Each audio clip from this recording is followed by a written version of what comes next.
vous pose une question assez intéressante. Elle peut amuser, mais je la trouve intéressante. En tant que maire du président Macky Sall à Mermoz, parce que le chef de l'État habite là-bas, avez-vous bénéficié de faveurs spéciales pour la bonne marche de votre mairie? Le président Macky Sall est le type de citoyen que vous n'avez même pas envie d'avoir dans votre commune.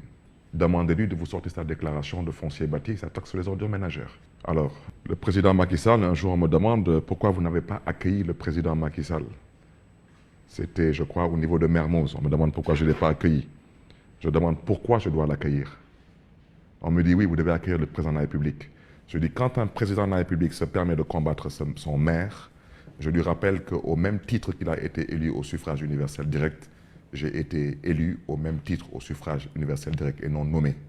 Donc, je considère que le respect, il est réciproque. Si M. Macky Sall me respecte, je le respecte. Et comme M. Macky Sall a décidé qu'il ne me respecte pas, j'ai décidé aussi de ne pas le respecter. C'est aussi simple que ça. Je n'accueille pas le président Macky Sall. Je ne considère pas que le président Macky Sall habite dans ma commune. Je sais qu'à Mermoz, il y a un homme qui s'appelle Macky Sall, qui habite quelque part dans Mermoz, mais c'est tout. C'est votre mairie. C'est ma mairie, mais je peux vous dire que... Il est votre administré. Je peux vous dire qu'on a vécu beaucoup de moments dans cette mairie, des moments du Covid. Nous avons vécu énormément dans cette commune. Il y a des citoyens lambda qui nous ont toujours soutenus, accompagnés.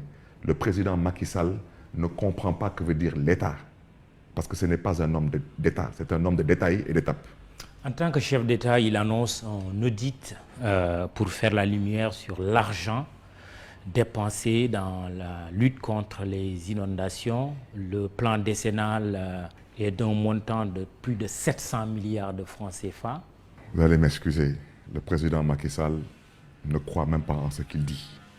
Quand il parle d'auditer les fonds liés à la lutte contre les inondations.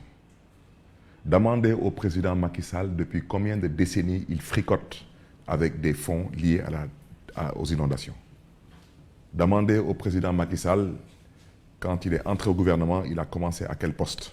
Vous pouvez vérifier. Il était où en 2001, le président Macky Sall? Il occupait quel poste? Il était où en 2002? Il occupait quel poste? Demandez-lui de vous raconter son histoire avec les inondations. Vous pensez franchement que dans une république qui se respecte, vous allez mettre 700 milliards pour lutter contre les inondations et ne pas régler le problème? Mais je vais vous dire ce qu'il y a de plus grave, Mamadou Ibra. Ma génération des gens comme moi, qui nous n'avons pas les moyens d'acheter des maisons à Dakar, parce qu'on parle de 300 000 francs le mètre carré et plus. On nous amène dans les nouvelles villes, Diamniadio, Bambilor, Keur Massar, et j'en passe. On est en train de construire des cités sans aucun assainissement. Vous commencez de Keur Ndiaïlo, vous allez jusqu'à Bayar, vous passez partout, par Ndiakhirat, par Sangalkam, par Noflay, par Gorom, partout, tous les programmes de la Caisse de dépôt et de consignation, les programmes Telium, tous ces programmes sont aujourd'hui construits sans aucun assainissement. Alors, où se trouve la responsabilité de l'État qui délivre les permis de lotir, qui donne les papiers pour pouvoir avoir accès à l'électricité, à l'eau, et j'en passe. Mais où se trouve l'assainissement? Après, on vient maintenant nous dire que oui, s'il vous plaît, on vient après nous dire que maintenant, on va dégager des centaines de milliards pour lutter contre les inondations qu'on a créées de la façon la plus subtile possible. Un audit, une inspection pourrait nous permettre de savoir comment l'argent a été utilisé. D'où la décision du président de la République. L'argent n'a pas été utilisé pour les inondations, vous le savez, je le sais. Ah non. Mais moi, je ne peux pas le dire. Mais je vous dis que 700 milliards qui ne règlent pas un problème, ils ont été bouffés. C'est tout. On n'a pas besoin de faire Sciences Po pour le comprendre. La preuve. La preuve, je vais vous dire une chose. Vous savez, quand votre frère est indexé dans le pétrole et le gaz à hauteur de 4 000 milliards, vous vous organisez pour qu'il n'y ait pas de procès, mais qu'il soit blanchi. Ne venez pas nous pomper l'existence avec des histoires de vous allez auditer. Vous allez auditer quoi? Qu'est-ce que vous allez auditer? Vous êtes dans les inondations depuis plus de 20 ans, vous, Macky Sall. Je vous ai dit, revisitez le parcours de Macky Sall. Macky Sall est peut-être aujourd'hui l'une des personnes dans ce pays les plus informées sur le dossier des inondations. 700 milliards, c'était le budget du Sénégal quand le président Abdou Diouf quittait le pouvoir en 2000. Le budget de ce pays était de 686 milliards. Ça veut dire que c'est comme si on prenait le budget de ce pays il y a 20 ans, on le mettait que dans une seule problématique et on n'arrive pas à la résoudre. Quand même changé. On est aujourd'hui à un budget de plus de 4 000 milliards. Oui. Et 700 milliards, c'est pour un programme décennal 2012-2022. Je vous parle aujourd'hui du nouveau Dakar, Mamadou Ibra. Le nouveau Dakar, c'est plus de 20 000 logements, sans aucun assainissement. Qu'est-ce que vous en dites?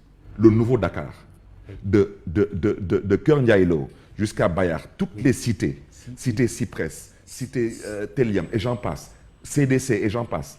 Aucun assainissement. Si où est l'État? C'est inacceptable. Où est l'État? Oui, l'État avec des maires aussi qui octroient des terres. Non, les maires, s'il vous plaît, j'arrive. Parce que l'État, c'est un tout. J'arrive, s'il vous plaît. Parce que vous savez, les maires en milieu urbain et en milieu rural, ce n'est pas la même chose. Mais je veux vous dire une chose. Les maires, ce n'est pas eux qui font les lotissements aujourd'hui de l'État. Je vous dis, allez regarder ce qui se passe dans le département de Rufisque. Ils sont en train de construire une bombe à retardement.